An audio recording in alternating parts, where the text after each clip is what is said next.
This is interesting.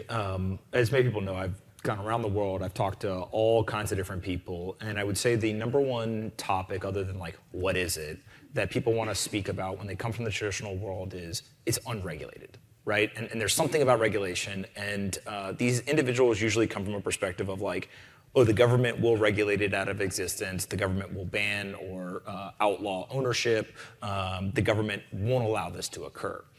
But your point, I think, is Bitcoin as an asset, it's a inanimate object, right? No different than, like, let's say the US dollar. And we don't regulate the dollar, we regulate the companies and individuals who traffic in dollars, right, or use dollars. But there's all these companies in and around Bitcoin or cryptocurrencies that have been regulated. And we see, maybe in a really optimistic lens, stress on them, all the way to failure of these businesses.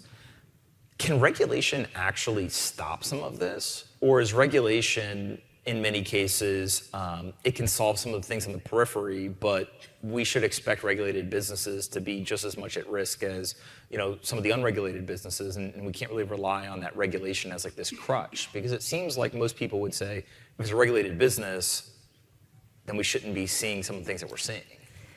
Right, well, Bitcoin came out of 08, 09, right? And look at all the regulated companies that went under then, and all of the counterparty risk that nobody understood, you know, and all of the paperwork that had not been done.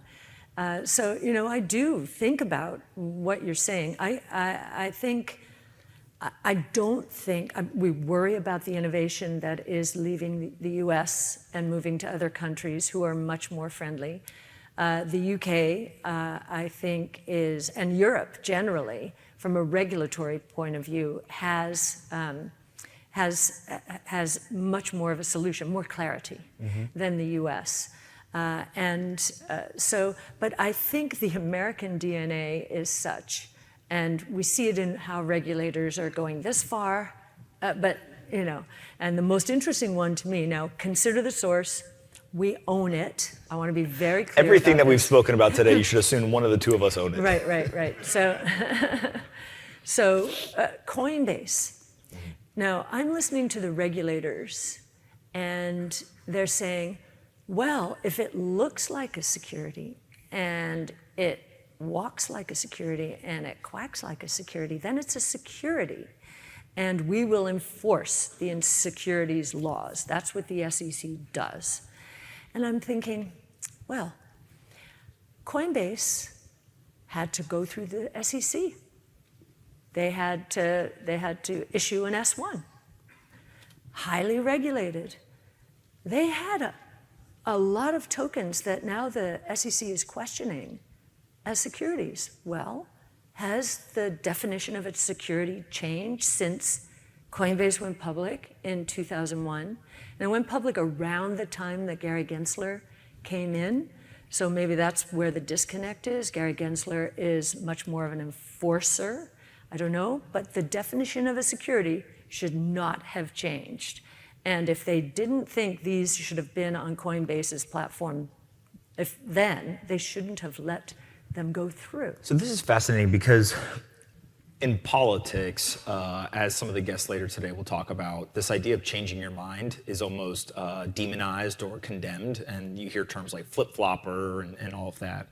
In investing, it's actually embraced by the best investors. And so if you can change your mind when you receive new information, it's seen as a sign of intelligence. Regulators kind of sit in between those two groups. It's a little bit of politics and government. It's a little bit of investment and markets. How should we look at them and their ability to change their mind? Like, is that something that we should look at as like, that's a good thing that they're doing?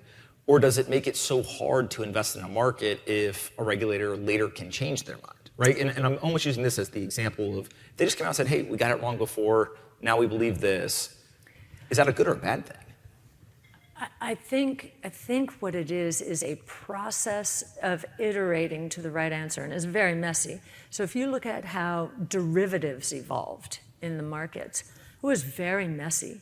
They had to put in place not a completely new regulatory structure, but they had to bring the CFTC into the discussion, and we got a whole bunch of new guidelines and rules, right?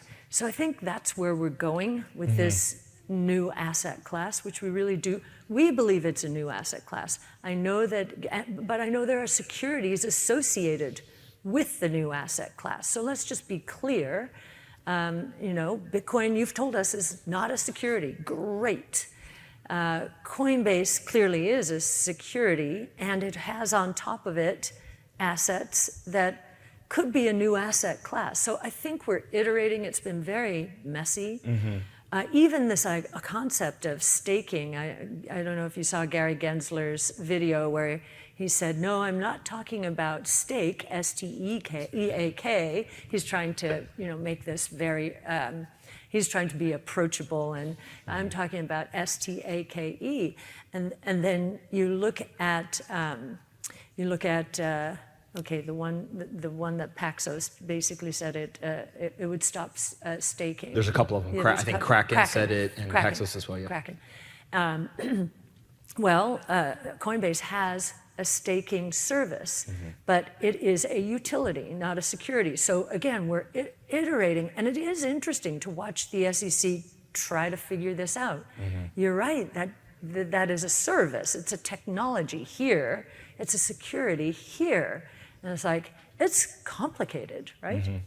I just wanted to be noted that Cathie and the SEC both use videos to share information. So you guys may be more similar than you think. Yeah.